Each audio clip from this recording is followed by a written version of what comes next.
Waaqayyo abbaan keenya, Waaqayyo gooftaan keenya, biyya keenya nagaa taasisee hunduma keenyaafis nageenya nu laatee dukkana sodaachisaa hamaa sana keessa jabaan jabummaasaan, ogeessi ogummaasaan, abbaan qabeenyaas qabeenyaasaatiin keessa buluu kan hin dandeenye keessa nageenyaan nu bushee ifa gaarii kanatti waan nu dabarseef asitti walitti nu waamee waan nu barsiisuu jaallateef waan nu eebbisee nu fayyisuu jaallateef waaqa abbootii keenyaa samiif lafa kana isa uume isa waan hundumaa gochuu danda'uuf galanni haa ta'u.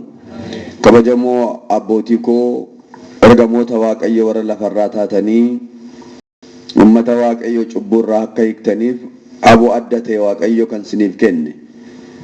Kabajamtoonni obboloonni koo daaqonoonni, kabajamtoonni obboloonni koo tajaajilaan na fakkaattanii, kabajamtoonni bulchiisa mana Waaqayyo kanaa kan taatanii, kabajamtoonni hirmaattuu sagantaa kanaa taatanii Waaqni hafuura qulqulluu si waamnaan asitti kan argamtanii, kaadhimamtoonni Yerusaalem, ijoolleen haadha keenya dubaroo maaramii, kan Waaqayyo jaallatee jaallattanii, kan Waaqayyo kabajees kabajanii, ulaa kanatti maqaa Waaqayyoodhaan waamamtanii galaa qopheeffachuuf kan argamtan, maqaa Waaqayyoon attan bultanii, ameen. Maqaan Waaqayyo abbaa keenyaa, maqaan Waaqayyo uumaa keenyaa, uumama isaa 22 fuula duratti yeroo hundumaa kan sodaatameef kan galateeffame nuuf haa ta'u. Barumsa keenya guyyaa kaleessaa jalqabnee tooraan barachaa jirru yoo Waaqayyo nu iyyame guyyaa xumuruudhaaf yaalla. Amma garuu mata duree biraadhaan waliin baranna. Mata dureen keenya amma waliin ittiin baran utuun akkas ta'aa beekeera ta'e mata duree jedhu waliin baranna. Gabaabaadhumatti utuu isa jedhamu barraachaadha. Namni waa'ee utuu hin beekne jira laata? Utuu akkas ta'eera ta'e yookaan utuu akkas ta'anan beekeera ta'e kan jedhuun waliin baranna. Utuun akkas ta'aa beekeera ta'e mata duree jedhu kanaan waliin baranna. Mata duree kanaan kaanee gara kitaaba qulqulluu keessatti namoota utuu jedhanii gaabbanii gaabbii murtii boodaa, gaabbii faayidaa hin qabne utuu jedhanii gaabban sana kitaaba qulqulluu keessaa tarreessinee utuu hin ilaalin fuula dura akkuma aadaa biyya lafaatti waa'ee utuu waa isinitti hima. Namni biyya lafaa kanarra amma jiraatutti, biyya lafaa kana keessa amma jiraatutti bara jireenya isaa keessa namni hin qophoofne, namni dagate akka sadiitti utuun isa eeggata. Irraan deebi'a. Namni biyya lafaa kana keessa yeroo jiraatu qalbii hin qabne, hubannaa hin qabne, yaadaan waa ordofee akka dubbii Waaqayyootti hin jiraanne utuun si'a sadii isa eeggata. Inni jalqabaa utuu ijaajjiitti nama mudatu. Inni lammaffaa utuu edda lubbuu foon gargar baate booda kan nama mudatu. Inni sadaffaan lubbuudhaan gara abidda si'ool dhaqanii utuu isa jedhanii nama mudatudha. Kanneen kana keessaa kan furmaata qabu isa tokkoffaa qofa. Inni kaan lamaan furmaata hin qabu. Namni utuu jedhee kan inni ijaajjitti jedhu isa kam yoo jettan mee gaggabaabseen kanarra jechaa jirtan kan namoonni baay'een har'a jennu mee gaggabaabseen si yaadachiisa. Yeroon kuni yeroo bokkaan roobu, yeroo namni hundumtuu maasii isaa qopheeffatee, sanyii filatamaa qopheeffatee, qotiyoo akkasumas kan biraa meeshaa ittiin qotu qopheeffatee yeroo bokkaan roobu yeroo qonnaa jalqabudha. Kun qotee bulaa saabshaala. Isa ogeessa. Akka bokkaan roobeen azmaraan facaasa qophaa'eera waan ta'eef oomisha gaarii yeroo isaatti argata. Inni kaan utuunni hin qophaa'in, utuunni waan mijeeffatiin bokkaan rooba. Yeroo bokkaan roobu qophee jalqaba azmara jala darba. Yookaan akkuma isaatti bacancarsee facaasa yookaan immoo dhiisa. yeroo inni asmaraan hojjete sun gaafanni makara gaarii sassaabatu anis utun akka godhe ta'e jedha sababa dhugaadha utun akkas godhe ta'e anis akka waluu kana jedha gatii qabaa darbeera bakka ammoo barataatti hin deebi'a barataan qalbii qabu yaada qabu kaayyoos qabu barataan qalbii qabu kaayyoo qabu yeroo manni barumsaa utuun banamin ganna lamaan keessa qayyabachaa ba'a sabarra garniqee baratu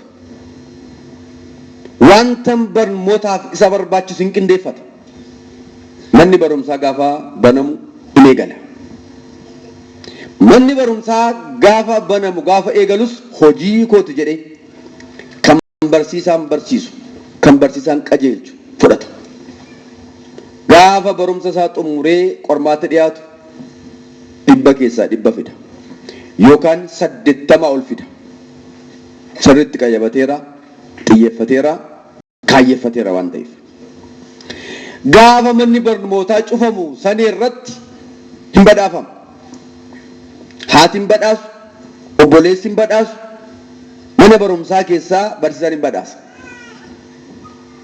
barataan garuu akkasittiin hin qindoofne fatanaa keessaa 100 keessaatii 30 inni fidu gaafa kaardiin guyyaa dhumaa sana kennamu imimmaan dhangalaasa akkas jedhas utun akka baluu xannaadheera ta'e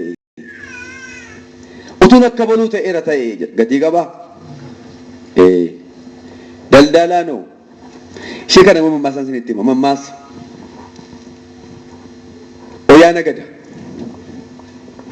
oyyaa nagadaa yuutii naggaadee oyyaati harmeen tokko qamisii bitachuu dhattee mee gatiin kanaa jettee gaafatte gatiin sun birrii 200 ture birrii 600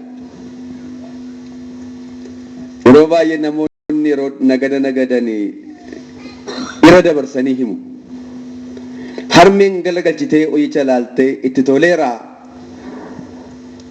400 fudhu jette gatiin isaa beekaa siniin jedhe 200 irraa irreessitee saalfachaa 400 fudhu hin ta'u 500 kaffalsa dhumaadhaa jedhe hiin koo gaammoo itti sokkete jaartiin edda sanaa booda ka'ee raate kottu fudhu yeroo bir jedhe koo wanticha abjuudha utuun gurgureera ta'ee jedhe agartanii nagada keessas utuun jira egaa oromoon waa'ee kanaa maal jedhatti maaga utuu feegeen teellaa deemti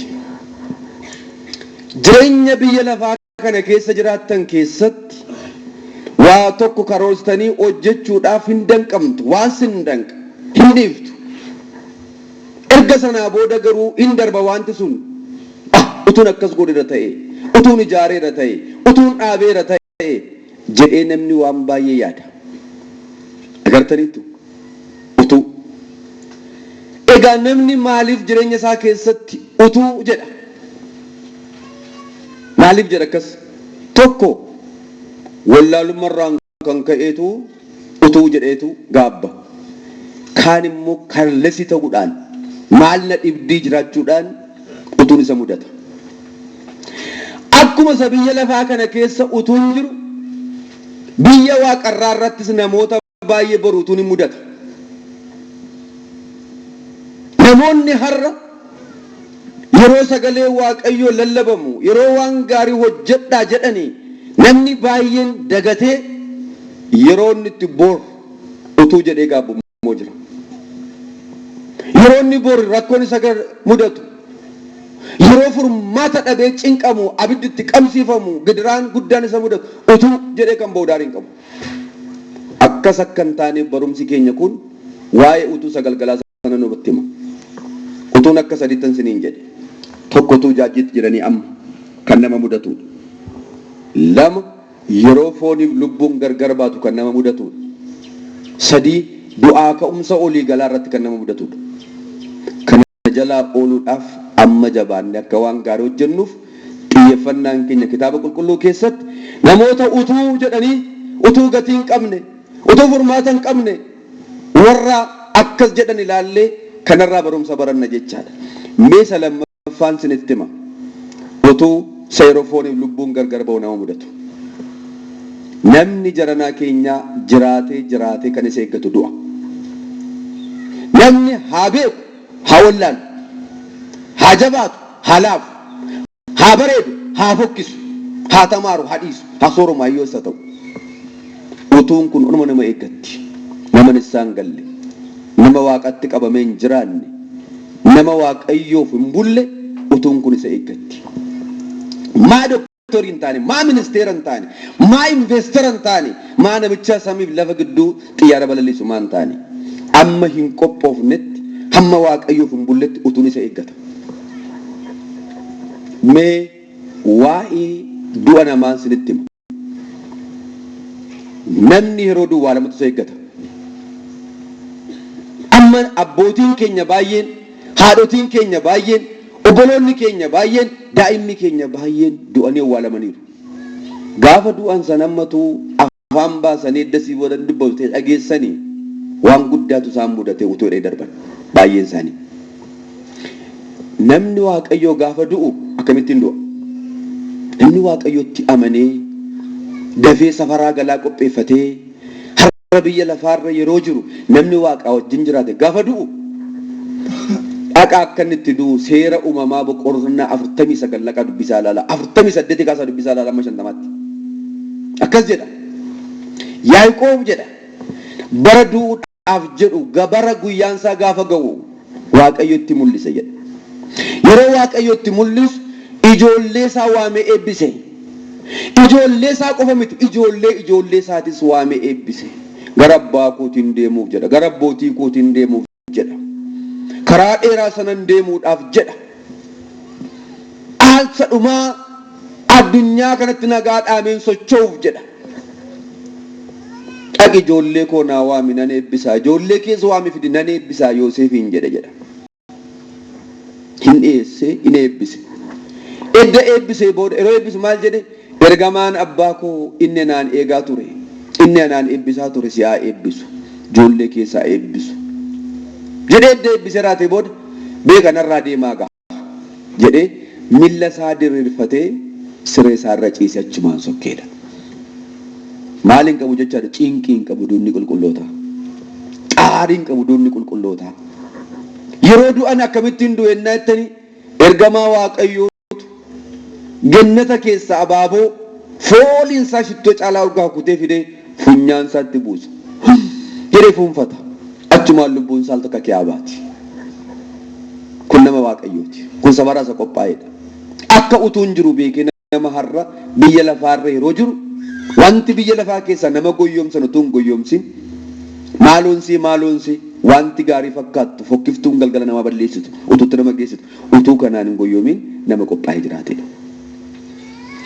Inni cubbamaan har'a hin qophoofne isa biyya lafaa faana dha'u mana waaqayyoo keessa jiraachuun gowwummaa doofummaatti fakkaatu immoo gaafa inni du'u lubbuu isaa keessaa fuudhu kan dhufu ergamaa du'aati. Ergamaa dukkanaati. Ergamaan dukkanaa kun gaafa dhufu al takkaa mataa isaatti qeensa naqani. Mataa isaa ol kaasee lafatti rukuta. Al lammaffaa marrummaa isaatti qeensa naqa. Yookaan marrummaa isheetti qeensa naqa. Siree irraa fuudhee gad darbata. Milla isaa lamaan qabee rarraasa. Mee abbootiin nama kafantanii awwaaltanii beektan waan isinitti himu. Namni yeroo du'uuf jedhu hurriiqqatu agartanii hin beektanii. Dhidhiittatu. Narraa qabaa nama jedhu agartanii hin beektanii. Naakaasaa waaqayyoof jedha abbootiin sinennan jedha. Nama akkasii sin qunname hin beeku. Kaan immoo siree irraa gadi bu'uu kan barbaadu. Siree irratti kan gadi qaban isa ta'u ishee agartanii hin beektanii. Nama akkasii ergamaa du'atu cinqa. Qulqulluun Daawit waa'ee isa kanaa maal jedhe seetanii? Yaa ኃጢአን ሞት ጻር የበዛበት ነው ይሄ duunni cubbamootaa lubbuun isaanii yommuu keessaa ba'uudhaaf jettu cinqiitti baay'atedha. Namni waaqayyoo garuu gaafa du'uudhaaf jedhu akkamaatti cinqiin qabu xaariin qabu ijoollee isaa eebbisee ijoollee oobdii soofaa keessummaatu dhufaa jira. Ijoollee oobdii soofaa karaarraa waa kakaasaa ni mana kana xaxxaragaa abaluun immoo naa waamaa jedha. Ni qodaa qopheessaa jedha. Nama akkasii magartanii hin beektanii? Itabaarrakee tsaadiq ሰው ነው። Kaan immoo hin dubbatus achumaan ciisee hafa. Hin dubbatu kanas hin jedhu achumaan ciisee hafa. Ilaa kun nama Waaqayyoo yeroo inni itti waamamudha. Egaa inni cinqamu suni sireerraa gadi bu'ee akkas jedhee iyyuu sun narraa qabaa jedhu suni yeroo san utuu jechaa jira. Yeroo itti mul'atu utuun yeroo san ergamaa Waaqayyoo fira godhadheera ta'e sila san dhufanii har'a. Utuun biyya lafaa yeroo jiru Waaqayyoo wajjin jiraadheera ta'e sila ergamaa isaanaa erganii. Utuu jedhaga achirraa jalqabdi utuun nama lubbuu foonsaa gargar ba'e kunsa jalqabaati. Waaqayyo nu ooshi kana jedhame maaloo. Utuu yeroo lubbuun nama keessaa baatu cinqaman nu ooshi jedha.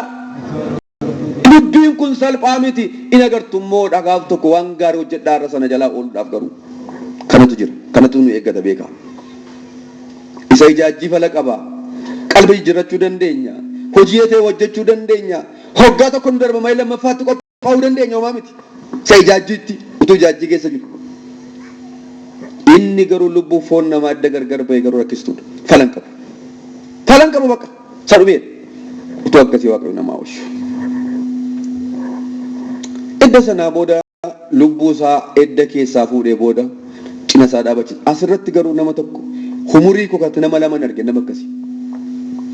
Nama Herooduu cinqamu akkuma matsaafa daandii samiirraa jedhu dubbisetti akkuma Waaqayyo natti agarsiisee kitaaba qulqulluu keessa argee dubbisetti nama lama immoo ija koon argeera nama akkas ta'u nama cinqamu tokko daftaraa wayiiti daaquniidhaaf arraseetuu lama fuudhee awda nigisti lakkaa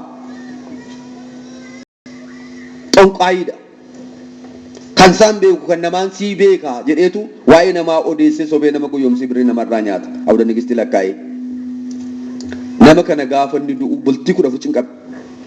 Nutis bultii 10 bira teenye ollaa mana keenyaa waan ta'eef namni kun si'a tokko ilkaan banaa iniyyaa narraa qabaa'edha bobbaa ofirratti buuseera fincaa ofirratti buuseera jalaa kaasu turan. Maal siree kanan qabdanii siree kanan harkaa naannessanii lafatti nuutanitu jedha. Ilaa mataa koo na qabe ilaa marrummaan koo na qabe ilaa miila koo na qabaa jira jedha. Ija koon argeera kanan sitti dhugaa ba'u. Kun namni cubbamaan namni har'a Waaqaa wajjin hin jiraanne waan isa borisa eeggatudha. Inni lammaffaan namni kun dadhabaadha maqaansaa hattuu beekamaa ture. Namni garmalee sammuu isaa tarsaasanii harka isaa miila isaa cabsanii booda keessa bataskaanatti galee kadhachuu jalqabe. Bataskaana Maaramii keessatti yeroo harmoonni bataskaana Waaqayyoon kadhachuu dhufan hin arrabsa jecha hin taane jedhee arrabsa. Yoo saanti badhaawwatan nama arrabsa jaarsan jedhu jaartiin jedhu durban jedhu dhiiran jedhu daa'iman hundumaa abaara. Hariilees hin dadhabne waan goonu ilaalee dhiifne diinafu hin du'e. Gaafa du'uudhaaf jedhu maal ta'e itti fakkaata beektusin mana awwaalaa keessaa ba'ee lafarra faqoqa. Achi dhaqa dura dhaqanii dhaabatu. Narraa qabaa jedha iniyya gama dhaqa namni itti siqee qabu dhibe. Inni argaa jira namni dhabatu hin argu. Akkasittiin torban tokko halkaniif guyyaa utuu buna keessa awwaala keessa naanna'u torban tokko booda immoo du'e. Nama kana lamaan argeera sama tsaafi jedhu kana. Akka kun sin eeggatu beektu sinin illee sinin eeggatu. Dhugaadhumatti Waaqayyoon akkuma irraa kana jaallattanii akkuma kana Waaqayyootti maxxantanii akkuma kana galaa borii qopheeffattanii akkuma kana humna keessaniin horii keessaniin beekumsa keessaniin mana Waaqayyoo keessatti kana jalaa ooluudhaaf qopheeffachaa jirtu yoo ta'e isaa galtanii qoromnite kun siin argatu siniin namoota baay'ee kun hin eeggata garuu utuun kun kana garree dhugaa baana jedhe sagalee Waaqayyoo kan argisiin itti himen kana san dubbisa qofaam san arge kaan immoo argitan immoo mee walitti himaa kana booda yaadadhaa. Yoo immoo kanaan dura nagarra ta'e gara fuulduraatti kan arguudhaaf jirtu mee caqasaa gaafa namni du'u in agartu kana. Ilaa abboota koo harmoota koo obboloota koo waan kana fakkaatu kanatti ansee inni jiru lammaffaan maal yoo jettanii mee samaayii kana ilaalaa jedhaa oli jedhaa ilaalaa mee ilaalaa hundumti ol jedhaati amma samaayiin kun maaliif jedhame maalidha bishaaniin kun waaqayyootu bishaan walitti qabsiiseetu bishaan isa olafee jiru akka inni immoo baatu godhe bishaan baachisa abiddas bishaan hin baachisan ni garuu abidda bishaan dhaamsa jedhu abidda dhaamsuu bishaan isin barbaadun mee lafa kana immoo laalaa lafa kana jala kan jiru maalidha bishaan jala maal ture qilleensa jala maal ture abiddatu jira waa afur kanaa gadi kan jiran lafa kana jala bishaan jala maalidha qilleensa jala hoo abiddatu jira kanaa gadi kanaa ol immoo maaltu jira kunis bishaan kana gararraa maaltu jira bishaantu jira bishaan kanarraa alsee maaltu jira abiddatu jira ilaa kun amma furdaadha amma rifeensa eegee saawwaatti rishee tokkitti sanaa kan qallatu riqichatu jira kanaa ol riqichatu jira riqichi kun karaa harka mirgaadhaa kuufama abiddaatu jira karaa bitaa immoo galaana abiddaatu jira abiddumaa galaana ni waan sinitti madaggeeffadha lafa kana jalaati abiddu kaafamee taa'ee ture yeroo inni ba'u yeroo inni dhangala'u agartanii hin beektanii sawarri saayinsistii yookaan warri ji'oogiraafiidhaa saata gamooraa jedhan saata gamooraa miti min saayinsiin fakkeessi siyaasaa beeka akkuma namni jaldeessarraa dhufa jedhee fakkeessi siyaasa'u inni sun abidda isa kana gajjallaa jiru sana abidda isa si'ool keessa jiru sana akka namni irraa baratuuf kan godhu yeroo baay'ee kun eessatti mudata biyya xaaliyaanii keessatti mul'ata lafa keessa abiddi socho'ee ba'ee akka bishaanii yommuu inni dhangala'u yaa'u agartanitti yoo ta'e fagoo immoo mana xasuma Itoophiyaa immoo naannoo Affaarii ba'ee yeroo inni dhangala'u jiran ammas Affaar keessa maal jechuun barbaade egaa bishaanuma ta'e abidduma ta'e bishaan ni jira jechuun barbaade samaayii kana gararraa asii gadi qiliilee gadi fagoodha samaayii isa gajjallaa jiru kanarraati gara samaayii torbaffaatti ol darbuudhaaf riqichatu jira riqichi kun shiboo ibsaa kanarra kan qallatudha waan qabatan immoo hin jiru milla tokko immoo hin dhaabachiisu lubbuun nama keessaa gaafa baatee akka ammaatti baatee inni kan nama tola akka nama tolaa silaatti baatee harka ergamootaan gaafa dhattu qarqara isaa dhaabatti gamatti ce'uudhaaf kan cubbamootaas achi dhattee dhaabatti yaabbadhu jedhama yaabbadhu ce'u jedhama yeroo sana maal qabadhee maalirra jedhee akkamittiin jedhama nama waaqayyoo ta'ee saarra akka kun jiru beekee qophaa'e yoo ta'e ergamaa waaqayyootu kochoosaan baateetu walakkaarraan ga'eetu gadi ilaalimeedha utuu safaraa qophaa'uu baattee ila utuudha barumsi keenya utuu safaraa qophaa'uu baattee silaa asirra ofii makeen deemta dura dhaabachuu dadhabdee al takkaa bitaatti kufta al takkaa mirgaatti kufta akka laastikiin abidda lixee kottoonfatee gubatee ba'utti akkas taatee keessaa baatee dabartaa amma garuu safaraa waan qopheessitee kun sirra hin ga'u jedha ishee cubbamtuudhaan immoo jedhe yaabbadhu kaadhe maalirra jedhee maal qabadhee akkamittiin jedhe maalirra jedhee akkamittiin jechuun duraan ture utuu yeroo sana sagalee waaqaa dhageessee qophoofite kun sin eeggatu amma yaabbadhu balaqitti godhe yeroo sana maayitti gaa lubbuudha deemtee gaafa yaabbattu danda'anii irra hojjetan waan ta'eef garanatti kufti akka laastikiin abidda yommuu lixu kottoonfatutti kottoonfattee utuun kanaa beekeera ta'ee jetti mata duree barumsa keenyaati utuun kanaa beekeera ta'e mana waaqayyoo keessaa maan ba'a utuu kanaa beekeera ta'e maan sirba maan ejja maan hata maan waan xuraa hojjedha maan sirba waaqayyoo cabsa utuun kanaa beekeera ta'e hundi isaan attafee maalti mana qotti galeetu jiraadhe ta'e maal ta'a utuu ilaa kun jira beeka sagan ammoo giddiin qabina maal jedhinaan jedhan ataa zabdugaaf tokko hamaa hojjennee nanni argu keenya irra garuu gaarii hojjennee kan argu waaqayyoon waaqa qabsiisu namni kam yeroo lubbuu foonsaa gargar ba'u kun isa quunnamti ganaadha barcuma chilootti immoo hin dhiyaanne ganaadha sasadaffaa fuula dura waaqayyootti gaafa dhiyaatu immoo maaltu isa eeggata sadummaaf tokkummaa koo beektaa jedhe Waaqayyo gaafata gaaffii. Soomtee kadhatteettaa, mana koo ijaarteettaa, sanbata koo eegdeettaa, seera koo eegdeettaa, qulqulloota koo kabajjeettaa, kudhan kee tokko baafteettaa, jibba dhiistee jaalala gootee araaramteettaa, bissaa galtee qorrobdeettaa jedheetu gaafata. Yommuu kanan goone taanaan lafa laalti. Lafa laaltiin qaanofti. Akkas jedha. Lubbuu jalloo kana dhaqaa guyyaa sadiif hanga torban tokkotti dhaqaa gannatan ishee qopheessa. Biyya tolootaa, biyya qabbanaa, biyya gaarii ishee qopheessa. Dhaqaa daawwachiisa. Edda sanaa booda deebisaa fidaa murtii fudhattee si waliin hantu. Biyyan ishee qopheessee isheen ol dhawwatte irratti daawwatteedha. Gaafa daawwachuu dhattu jireenya gadi nagaa ilaalta. Utuun kanaa beekeera ta'ee jecha daawwatti bu'aa mimmaan dhangalaasaa gatiin qabu garuu utuu gatiin qabneedha. Firoota Waaqayyoo utuun akkasiitu sin eeggata nu eeggata. Kana jalaa ooluuf amma dubbii Waaqayyoo kana salphaatti hin lakkaa'ina. Batalay ijoolleen dargaggoonni dargaggeettiin abbootiin illee qophooftaniittu. Ngomachiiftan sichi waasin hin dogoggorsu qoonqoo ta'e malee. Ishee qoonqoo mu jabeessaa eeggadhaa. Sini waa tokko duwwaa yaadda harka keessaniif qoonqoo keessan duwwaa kan biraa siniif yaadda'u. Waa'ee ijaa, waa'ee gurraa siniif yaadda'u garuu qoonqoo siniif yaadda. Soomii cabsitanii dhuddanii machooftanii jedhe.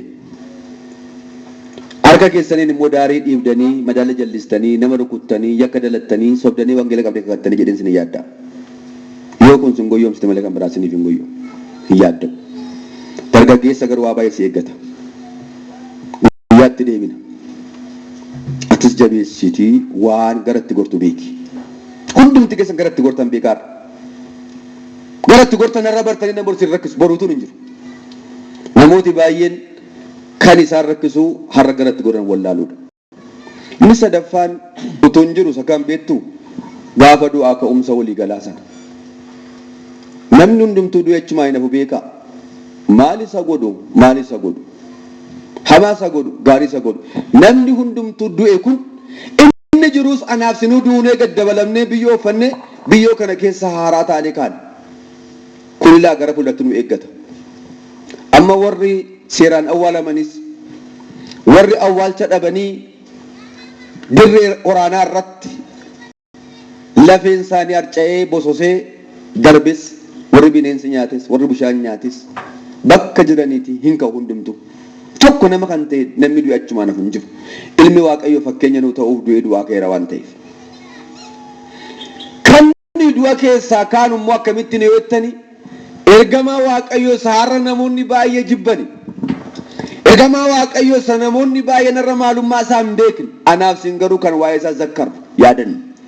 Fakkii isaa mana keessaa qabnu na gargaari naa kadhadhu kan jennu hangafa ergamootaa qulqulluu Mikaa'elitu fiinuu afuufaayidha. Tokkoffaa Tasalonqee boqonnaa 4 lakkoomsa 14 irraa kaasa yeroo inni malakata kana afuufu si'a sadii afuufu. Malakata inni si'a sadii afuufu kana keessatti namni hundumtuu bakka itti lafeen isaa tamsa'ee bososee harca'ee jiru biyyoo ta'e illee achi keessaa ka'ee ol sassaabee dhaabata. Tokkoffaa irratti lammaffaa irratti foon isaatu dhufee ta'uu ifama. Foon sun foon Kiristoos isaan irra nyaate dhugu kanaan haara'ee. Sadaffaa irratti sochii tokko malee lubbuu godhatee ka'ee dhaabata. Idda sanaa booda Waaqayyo waaqarraa dhufa. Ergamoota isaan marfame idda namichi ka'ee booda. Iddanni ka'ee booda isaa dhaabachaa jiru yeroo Waaqayyo machi Ariyaamirraa ergamoota isaan marfamee faarfatamaa murtii warra kanatti warra du'a keessaa kaan kanatti kennuudhaaf yemmuu inni dhufu samaa isin agartan kun gubachuu jalqaba. Samaa inni gararraa jiru kun urjiin biiftuun baatiin duumessi agartan kun hundi isaa totokka'uu jalqaba. Hin gubata. Akka haaraatti bittimmaa'ee lafanni naqus hin beekamu. Iji keenya maal ilaala? Samaa isa torba duwwaa ilaala. Daandiin sila isin hin jedhu illee dabarti. Bishaan achirraa isin darba. Samaa torbaa gadi kan jiran hundi isaanii hin darbu. Samaa duwwaa ammoo jettu lafa nu irra dhaabannu kunis hanga abidda sanaatti kan jiran hundumtuu hin darbu jalaas. Attam taana mettanii yaaddu gaafa sana ga'a. irra keessaa kakawweetu ta'aa jira. Irra keessaa bakakkaatu bu'aa jira. Irra keessaa samaayitu gubee caccabaa jira. Akka hurriitti bubbee cimaatu jira. Kakawwee guddaatu dhaga'ama. Namni immoo lafaa ka'ee dhaabachaa jira. Jalaas immoo laftiin sokkiti. Woyyoyee muusanaa guyyaa deebii gooftaa. Woyyoyee muusanaa guyyaa dhufa gooftaa. Xinnaanis guddaanis xinnaanis guddaanis xinnaanis guddaanis niin bu'aa waawwata. Akkas jedhe qillee xibaba. Yeroo sana hundumatu waawwata. Warri waawwatan garuu warra qophaa'e miti. Warra akka kun jiru wallaalanii warra dagan utuun akka godheera ta'e utuu akka ittiin dhufaa beeka ta'e utuu samiin akka ittiin gubatee badaa beeke utuu lafti gadi akka ittiin darbaa beeke utuu waaqayyo ulfina kanaan dhufe gatii nuu kennuuf du'a kaanu keessaa beekara ta'e maan akkas ta'a maan kana godha maan sana godha jedhee namni sana waawwata. Utuu gaafa sanaa jalaa ooluudhaaf amma dafaa yeroo si amma. Kana immoo maal jette naan jedha kanas nagar. Garuu hamaa hojjennee arguu irra gaarii hojjennee arguu akka nu qabsiisu. Utuu gaabbii hin qabne utuu gatii hin qabne utuu humaayyeen gaafa sana imimmaan akka bokkaa gannaa dhangala'aa jedha. Matsaafa qiddaasee Yaaqoob nama biyya saduu dhaggeeffadhaa achirra jira kun. Wangeela keessas jira. Akka samaa'iin kun darbu immoo raajii Isaayaas boqonnaa 51 lakkoomsa 6 dubbisaa ilaala. Dhagaa wangeelaa Maatiyos boqonnaa 24 lakkoomsa 30 kaasee dubbisaa ilaala. Ergaa Phexros isa lammaffaa boqonnaa 3 lakkoomsa 8 kaasee dubbisaa ilaala. Akka samaa'iin kun lafti kun gubattee isheen baddu. Gaafa sana gacinqi guddaa ta'a. Gaafa sana utuun hin baay'ata. Utuun kanaa beeke namaa jimmaan ollola. Utuun akkasii beeke mana waaqayyoo keessaa maan ba'a. Utuu akkasii beeke faashinii biyya lafaa maan hordofa. Utuun akkasii beeke maan birrii ari'a. Maan jiruuf jireenya addunyaa kanaa mi'a addunyaa kana duukaa fiiga. Jedhee namni baay'een gaafa sana gaabba. Garuu gaabbiin gaafa sana gatii hin qabneedha. Kanatu nu eeggata. Mee matsaafa qulqulluu keessatti immoo deebinee ilaalla. Wangeela Luqaas boqonnaa 16 lakkoomsa 19 kaasee nama akkas jedhee gaabbi tokko isinitti. Akkas jedha. Namichi sooressa badhaadhaadha. Ganama barii wayyaa diimaa bildiimaa uffata. Takka ture immoo yaa hadii qaanqee uffata. Galgala jala immoo kan biraa uffata. Gammachuutti michootiin jiraata tureedha. Irraa dubbisaa wangeela Luqaas boqonnaa 19 16 lakkoomsa 19 gammachuudhaan jiraata tureedha. Hin nyaata, hin dhuga, hin uffata, mana gaarii qaba, oomisha gaarii qaba, sawoo baay'ee qaba, birris baankii kuufatee qaba. Galgalaaf ganama bashannanee michootiidhaan nyaata. Bamichootiin hor nabbareedha. Bamichootiin dasas nabbareedha. Namana isaa jala immoo namicha maqaan isaa Alaazaar jedhamu tokko hiyyeessa. Namni isaa madaa kan ta'e garuu waaqayyoon kan qabu birrii garuu kan hin qabne. Hiyyeessi tokko immoo maqaan isaa Alaazaar jedhama. Mana isaa jala taa'eetu maaddii isaarraa kan harca'u kajeela ture jedha. Namichi kun hiyyeessa kana immoo nagarre. Birrii qaba, qabeenyaa qaba, hiyyeessicha garuu nagarre. Meeshaan hiyyeessa agartaniittu kan qullaa deemu. Kan waan nyaatu dhabe agartanii beektu hiyyeessa. Nama qaama isaa irraa agartanii beektu. Nama jaamaa, nama naaf, nama yeroo hundumaadhaa karaa irra taa'u lafa bulu hin qabne nama akkasii agartanii beektu. Waaqayyo maaliif akkas godhee namicha kana uume? Cubbusaa baay'atee naani akka ittiin hojii tolaa hojjennee ittiin fayyinuufi. Malee waaqayyo cubbusaa baay'atee naami ni beekaa. Ittiin nama barsiisuudhaaf jedheeti waaqayyo. Ittiin hojii waaqayyo akka dinqisiifattanii sattamantaniif abeet utuun akka namicha kanaa ta'e maalan ta'a laatam jennee kama waa madaalli guddaa galateeffannuuf. Eenyu bakka itti yaaddan garuu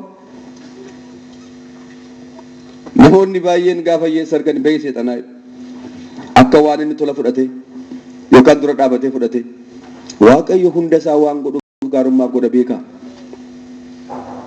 Namicha ammaa hin agarre hiyyeessa kana nagarra. Esajira mana sajala jira. Indagana yeroo sareedhaaf darbataman biddeen saree nyaachuu qajeela. Maaddii isaarraa kan lafa tarca'u naqee nyaachuu qajeela ol ilciisan iyyuu. Indagana sareetu madaa isaa nyaata turedha. Jarana inni bashannanus inni rakkataanis biyya lafaa irratti immoo namni lamaan keenya ol dukkana waamama. Hiyyeessammaa kun dura waamameedha. Hiyyeessi kun hiyyeessa ta'u malee hin tsooma. Qulqulluu Waaqayyoota beeka. Musaa galee qorrobeera hiyyeessa ta'uyyuu malee namichi kun hin du'e. Gaafa du'u ergamoonni Waaqayyoo dhufanii lubbuu isaa fuudhanii kaasuu Abrahaamitti geessaniidha. Safuudha Waaqayyoof kaasuu Abrahaamitti geessanii. Madaan isaa sun irraa badee jijjiiramee muuxatee dhaqee lubbuudhaan kaasuu Abrahaam keessa naqee taa'edha. Ba'a Abrahaam iqqif taqammaxedha. Kaasuu Abrahaam keessa taa'e. Namichi sooromsi badhaasa sunis sooromanis wayyaa adii diimaa bildiimaa guyyaatti 5 jijjiiranii uffataniyyuu urgooftuu gaarii ofitti biifanii dhaqaddibataniyyuu birrii ofii lakka'anii mana dhagaa amboo irraa fidanii ittiin ijaaraniyyuu keessaa darbuun immoo hin hafu. Keessa godaanuun hin hafu akka tasaadha. Namichi ammaa kun immoo hin du'e kan isaa immoo ergamaatu kee fuudheen jiru maxaafa Qulqulluusaa ilaala. Kan saganaa ergamaa Waaqayyootu lubbuu isaa keessaa fuudheedha. Cina Abrahaamitti geessaniidha. Garuu kan sin dhibu kan namicha sooressa kanaa gaafa inni du'e ergamaa Waaqayyootu keessaa fuudhe lubbuu isaa hin jedhu. Ergamaa du'aatu keessaa fuudhee isatti geessanii isa immoo Si'oolitti geessaniidha. Si'ool mana rakkinaati. Si'ool mana abiddaati. Namichi kun dhaqee Si'ool keessa gaafa taa'u hin gubachuu jalqabe. Qannoon lafarraa hin hafe siqaaqsa eeggate. Utuun kanaa beekee maan kana godhan ture maan wayyaa adii kana uffadhan ture moofaa uffadheen deddeebi'uun ture mana Waaqayyootti uffata gaarii uwwisuun ture jedhee gaabbuu jalqabte kee taa'e. Ijammoodha Si'ool keessa taa'e asii ol gara gannataa gaafa ilaalaa Si'ool kun lixa biiftuu lafa kana jala beeka. Si'ool jechuun lixa biiftuu lafa kana jala biyya dukkanaa biyya abiddaati. Waaqayyo namaa oolchu kana. Daawwannaaf garuu nannaan beeka. Namni kam dhaqeen daawwatam Si'ooliin. Namni tola hojjete guyyaa 3 guyyaa daawwannaa qabna. Utuu safaraa qophaa'uudhaa baatte silaa as dhufta turte jedhamne. Nannee daawwanne bagan tsoome bagan kadhadhe bagan ka Waaqayyoo ta'e jedhee deebi'a namni dafe. Dhaqanii daawwatam. Cubbamoonni immoo gadi daawwatu. Utuu echaa bu'aa. Isaan sun gammadaa daawwatanii deebu. Kanaaf gannati immoo eessaa samaay kanaa gad lafa kanaa ol kallattii ba'aa biiftuutti argamti. Qaama lafaa kan ta'an waa 5tu jiru beeka. Tokko lafa kana. Lammaffaa Si'ool qaama lafaati. Sadaffaa gannata garasiin gara Tsinfee Baa'iritti kan jiru maaliidha? Biyya toloot biyya jiraattotaa jira biyya Eliyaasfaa jiraatan. Eddasii booda gannatitti aanti biyyi jiraattotaa immoo garana jira 5tu jiru. Achi kee taa'ee achitti gaafa argu akkas jedhe. Yaa Abrahaam yaa abbaa koo jedhe maaloo isa qaama kooti miti arraba kootu na goge arraba koon jiifachuu barbaade maaloo Alaazaariin gara kootti naaf ergi quba isaa bishaan jiisee dhufe arraba koo naaf jiisu an akkas ta'an seene sila akkas ta'an seene silan gubannaa kana jiran seene silan kanaaf maaloo quba isaa jiisee dhufe arraba koo kana naaf jiisuuti bishaanitti cobsee naa ergi jedhe. Yaa mucaa koo jedhe Abrahaam immoo ittiin Si'ooliif gannata keessaa haasa'u beeka. Yaa mucaa koo ati biyya lafaa kanarra yeroo jiraachaa turte qannoon jiraachaa turte inni kun immoo rakkatee jiraachaa ture. Ankee biyya lafaa irratti fitte akka kun jiru beekteen qophoofne.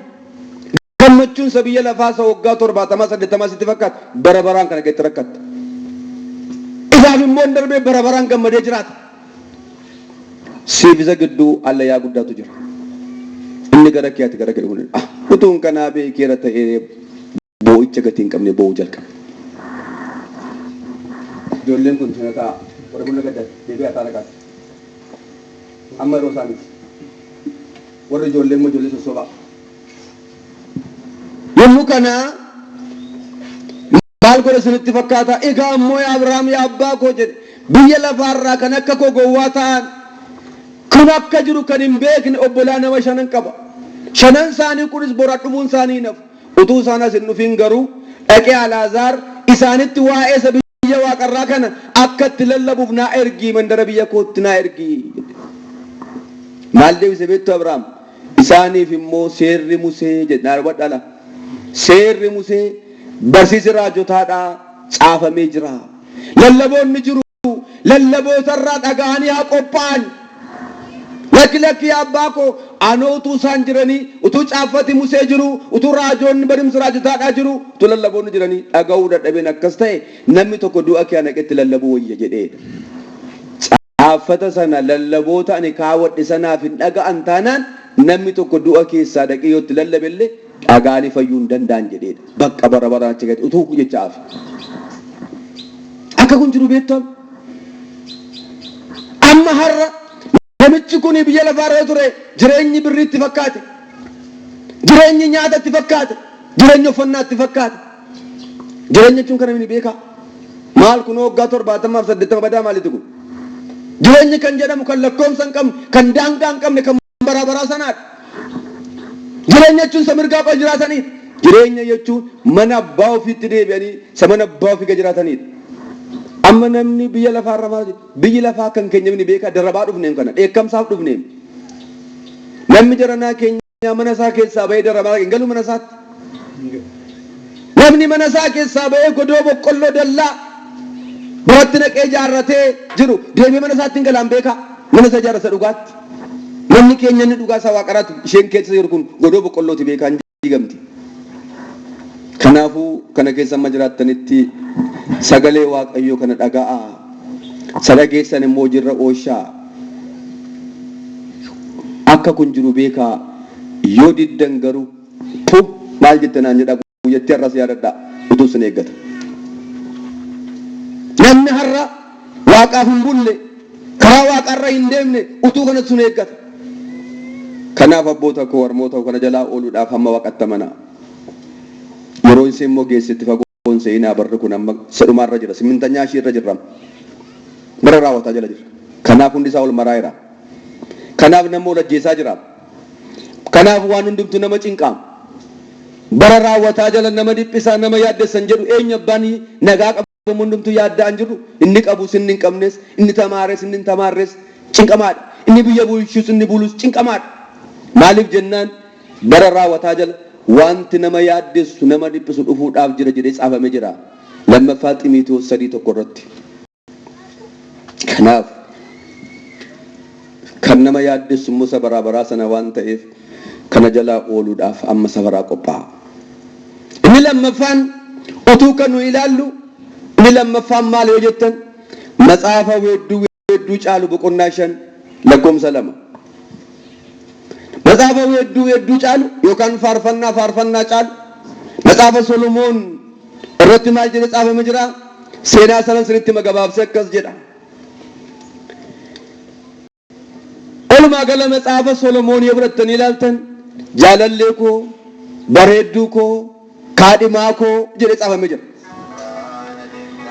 Kan inni jaalallee koo kaadhimaa koo jedhee caafamee jiru kun waa sadiif akkas jedhe. Waa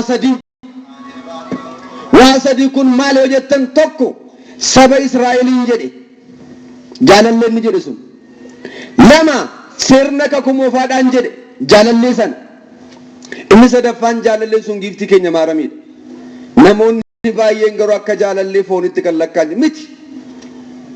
Agaa amma dubbii kana inni matsaafaa weedduu caalu boqonnaa 5 lakkoomsa 2 irra jiru sun waa'ee maalii haasa'e ennaa jettanii waa'ee jaalallee waa'ee saba Israa'el haasa'e akkas jedhee haasa'e. Jaalallee koo miidhagduu koo balbala mana kee naa bani. Har'a si wajjiniin irbaatatti dhiyaachuu barbaadeera balbala mana kee naa bani jedhee jedha. Isheen immoo akkas jettee deebifti jedha. Lakki anoo danda'ee ka'ee siif hin banu. Miilla koo miiccadhee uffata koo ofirraa baasee siree koo yaabbadhee ciiseera. Ka'ee sii banuudhaaf immoo miilla kootu xuraa jettee jedha. Maali jaalallee koo waan cimaan si fidee dhufe waan guddaan si fidee dhufe waan si gammachiisu fidee dhufe ka'ii dhaabani malee jedheedha. Hi'inkoo jette isheen immoo hanoo miilla kootu na jalaa xuraa miilla koo miiccadhee ciiseedha hin ka'u jetteedha. Edda isheen diddee booda karaa kuraa mana isheen qaraqqartee cufte kana banuudhaaf harkasaa gasheedha. Harkasaa gashee raatee banuudhaaf yaala. Cimsitee cufteetti karaa keessaa jaalalleen isaa kuni banuu diddeedha. Taaggalee dadhabee raatee isheen achumaan raftee ba'ee sokke. Yeroo hirribaa dammaqxu manni sun keessi karaa harkisaa sun seenee manicha banuudhaaf jedhu shittoo urgaa manichatti gadhiise. Harkumti isaan olce sun shittoo urgaa takkaa isheen dibattee hin beekne fuunfattees hin beekne san mana sitti gadhiiseedha. Fuunfatte itti tole hin banne baakoo inni balbala mana koo banuudhaaf na gaafatee ani didee harkasaa karaa qaawwaa ol galchee shittoon mana kana keessa kan buute amma tun badeeraaf ta'e immoo kanarra kan caalu ammam jireenya koo mana koo kan urgeessu naa godha ture mee qaamee ka'ee balbala banee ol gashaattee gaafa kaatu hin jiru sokkeera. Hin jiru sokkeera. Naa bani jedhee kadhatee banuufis carraaqee dadhabee sokke jaalalleen ishee kun. Barbaaduun qaba kana itti balbala ishee afaan banaa dhiistee barbaacha kaate sa'aatii malee. Halkan walakkaa addani sokke fagaate. Sagalee ishee ol gaastee magaalaa keessa halkan walakkaa akka nama maraate jaalalleen kun sila na waamtee turte balbala naa bani jettee waamaa deemte. Saatallaa fi warri eeganiitti ba'anii raatanii maa katamaa keenya jeeqxadanii hin caccabsanii. Kafana mataa isheetti hirkaa fuudhanii lafatti gataniidha. Reebamte booda maalitti utuun sila baneeraaf ta'ee jette. Barumsi keenya waa'ee maaliiti? Utuu. Maal godhe edda cabanii caccabanii reebamanii kafanni namarraa fuudhame utuu jechuun maal fayyada? Sila yeroonni waame hin bantuuf turte. Dubartiin jedhamte kun Israa'eliidha. Saba Israa'eliiti. Jaalalleen ishee kun Waaqayyoodha. Waaqayyo Israa'eloota eebbisuudhaaf jireenya isaanii cubbuudhaan xiraa'e urgeessuudhaaf sabaa itti deddeebi'etu laphee isaanii cufatanii banuu didan jechaadha. Jennaan seexanatti gadhiise Naabukadanaxooritti gadhiise isaan caccabsanii kafana isaanii jireenya isaanii irraa fudhatan jechaadha. Tokkos daabiloos jechaadha. Kanaaf isinis har'a Waaqayyo sarara naaf isiniinis balbala keenya rukutaa jira naa banaa jedhee. Balbala hunda keenya rukutaa jira naa banaa. An sini wajjin maadditti ta'a sinis naa wajjin maadditti teessu naa banaa jechaa jira. Balbalichi balbala mana keenyaatti tanii yaadina laphee keenyaadha. Lallabasaan diraamaadhaan faarfannaadhaan baruulee garaagaraan taammirii garaagaraan laphee hunda keenyaatu maa jira Waaqayyo naa banaa sin keessa buleen jiraadhaa jedhee. Kan inni nu keessa bulee jiraachuu barbaadu waa lamaan tokko sagalee isaan afura isaan ni lammaffaan foonsaaf dhiiga isaan. Foonsaaf dhiiga isaa fudhannee jennaan guyyaa sadhumaa sana foon keenya kana aareesse foon Kiristoos fakkaate amma fakkeenyaaf buraaburee hundi keenya kaan magaala kaan diimaa kaan dheeraa kaan gabaabaa kaan furdaa kaan qallaa gaafa du'aa ka'umsaa sana ol faana iddoo tokkotti jilbeenfannee balbala mana keenyaa bannee fi foonsaa dhiiga isaa kan nyaanne umuriin warra dhiiraadhaa hundi keenya ol qixxee 30 taanee kaan. Bifi keenya immoo inni buraaburreen kun furdinni qal'aafee ol qixxee Kiristoos waan fakkaannee kaan waan halleedha. Ilaalaa balbala mana keenyaa simannee ol teessisuu kanaan nu fayyada. Gaafa du'aa ka'umsa olii gala. Harmootiin immoo dargaggeetti waggaa 15 taatanii kaatu. Inni amma maddiin caccabee kan caccabee maal jedhee inni hafa kun dargaggeetti waggaa 15 taatanii kaatu. Bifi keessan diimaa bareedaa fokkisaa inni fakkaatu maaramii giiftii fakkaatanii makaatu. Kanatu nu eeggata. Kan argachuudhaaf garuu balbala banaa. Balbala laphee keessanii banaa. Kiristoosin ol seensisaa. Foonsaaf dhiiga isaa fudhadhaa. Isaa galaa qophaa'a. Yoo akkas taataniif inni sun wajjin sun isaa wajjin maaddiitti barabaraan gammaddanii jiraattu. Oyyaa moo'ichaa wayyaa hadii uffattu. Muka jireenyaarraa kuttanii nyaattu barabaraan bakka beela'uun hin jiru dheebochuun hin jiru. Kanatu nu eeggata. Kanarraa hirmaachuuf har'a yeroon isaa waan gaarii hojjechuu. Yoo ta'uudhaa baate garuu maaltu nu eeggata? Utuu akka intala lammaadha reebamuu, ulfina dhabuu, gonfoo dhabuu, kafana dhabuu, mana balaatti dhiisanii bakkeetti gatamu. Kanatu nama eeggata. Kanaaf akka kan taaneef of eeggadhaa. Tokko dabaluu moo hin dadhabne? Tokko dabaluure? Inni itti aanu sadaffaan Wangeela Maatewos boqonnaa 25 lakkoomsa 1 haga 14 irratti barraa'ee jira. Achirra akkas jedha. Durboota nama 10 ta'aniitu dhirsa misirroo simachuudhaaf ba'aniidha. Meeqa ta'anii? 10 filaman. Dhirsa misirroo yeroo inni halkan walakkaa dhufu simattu waan taataniif qodaa ibsaa qabadhaa.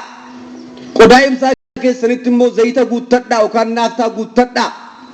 Dhirsa misirroo simattu jedhamanii durboonni 10 filamaniidha. Durboota kana keessaa 5 abshaal 5 gowwaadha. Warri abshaalli maal godhatanii akkuma itti himame kana qodaa ibsaa isaaniitti zayita guuttatanii yoo dhirsi misirroo dhufu guyyee immoo hin beeknu jedhanii iskoortaa qabatan bukkeettiidha. Yoo keessaa dhume immoo itti guuttanna jedhanii. Warri gowwooti garuu isuma qodaatti qabsan malee hin qaban iskoortaa. Ganaa gudinuuf. Amma gaa akka aadaa Israa'elitti misirroon yeroo inni fuudhaaf ka'u durba 10tu murtaa'ee eega. Akka biyya keenyaa miti aadaan fuudha isaanii. Kitaabni immoo aadaa isaanii hin barraa'e. Kan dhufu halkan walakkaa dhufa. Amma gaa galgalaa ka'anii dhirsa misirroo fudhatee dhufaa jiru kana eeguudhaaf ba'aniidha. Dhufu guyyaa fate. Ibsaa qabsanii hundi isaanii rafan. Isaanii irra sammuu jiru. Dhirsi misirroo dhufeera waan ta'eef kaasi madhaa sagalee jedhu dhaga'an. Yeroo kana irribaa gaafa kaan ibsaan dhaamuuf jettee cul jechaatti. Maal keessaa fitte? Zayita kee fitte. Warri abshaalli sun abshaala sasila qofaatti qabate sana nyaakudha itti guuttatan. Bol jedhee boba'eef hiniif.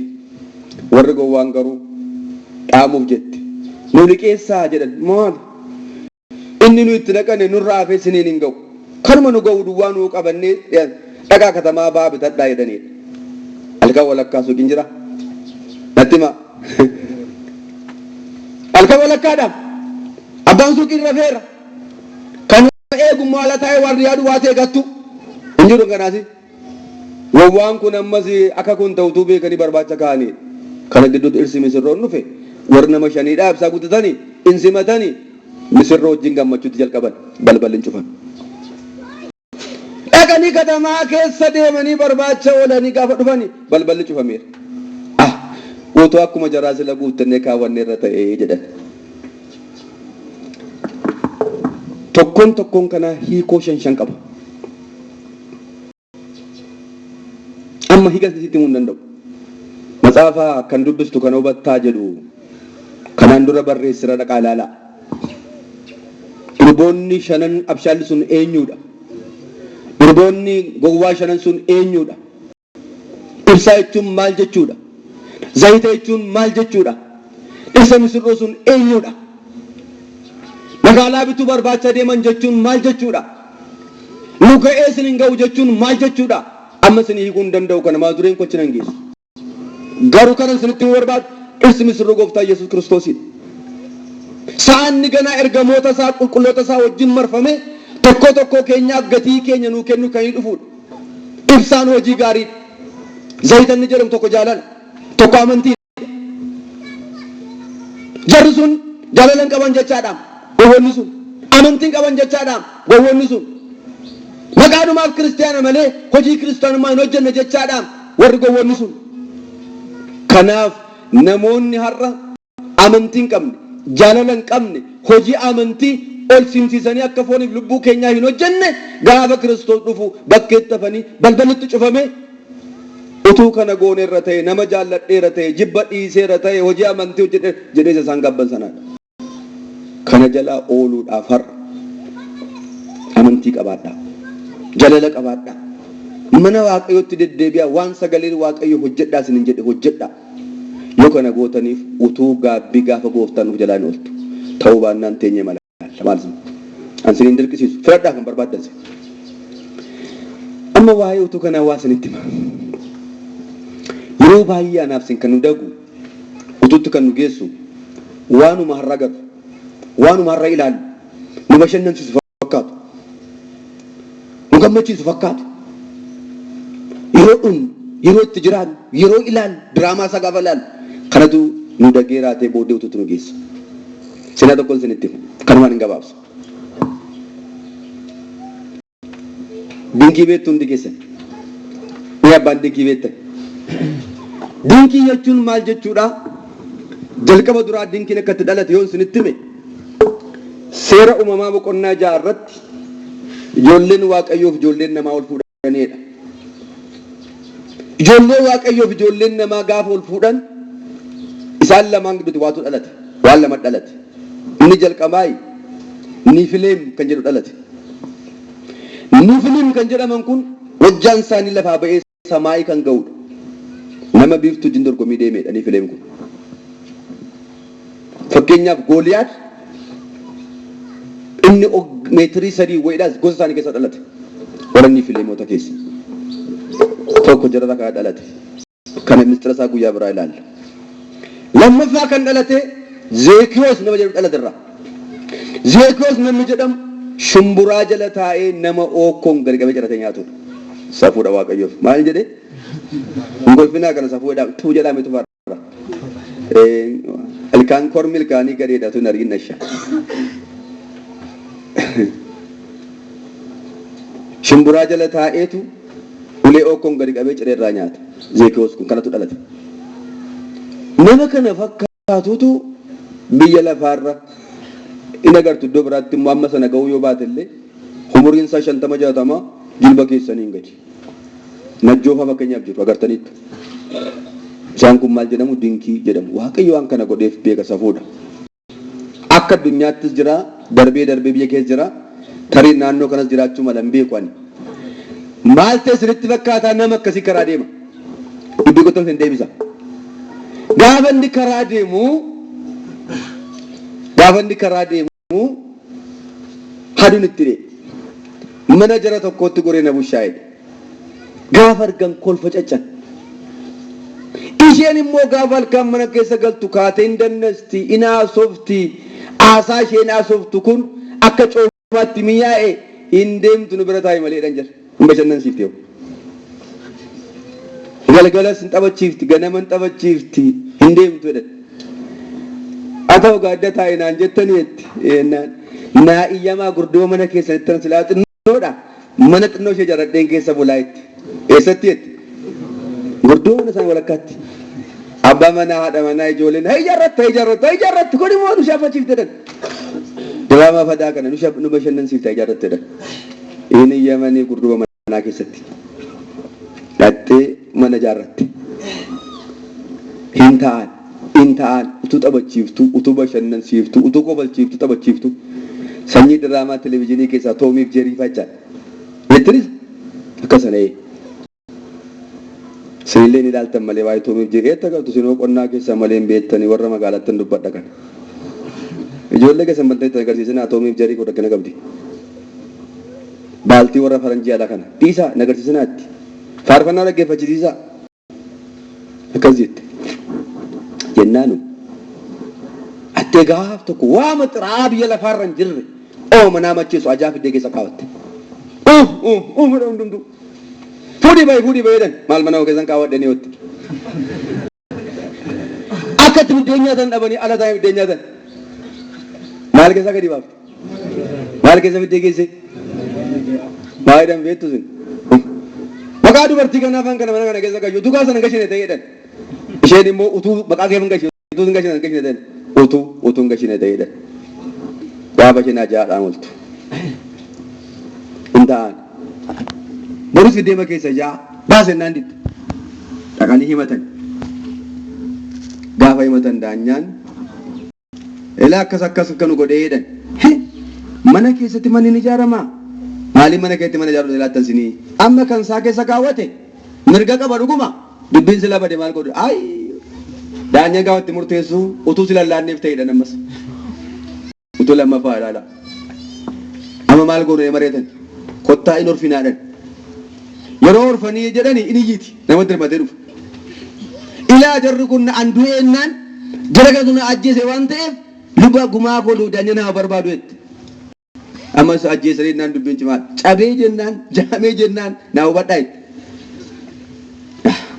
utuu silama kana gashine ta'e nutti hafu xabishee abbaa keenya tura kan taphachaa ture tura moo harmee kee kan taphachaa ture maal kana maaltu itti fide kana dhaniiti utuu jechuutti gaan gaafa isaan cinqanii nan deemaa isheetti deemedhan waan laattan naa laadhaakaa nan deemaa itti waa kennaniif birrii waan qaban gurguranii amma isheen jette kennaniif utuu jechaa egaan gaafan deema mana koo gubadheen deema gubeen deemaa itti dubbisa cimaa dhagaa kun abiddatti qabsiifte yeroo isheen gubdu gubadhu na jarris mana gubeen immoo qabeenya isaanii gubdu utuu jedhanii bo'aafanidha.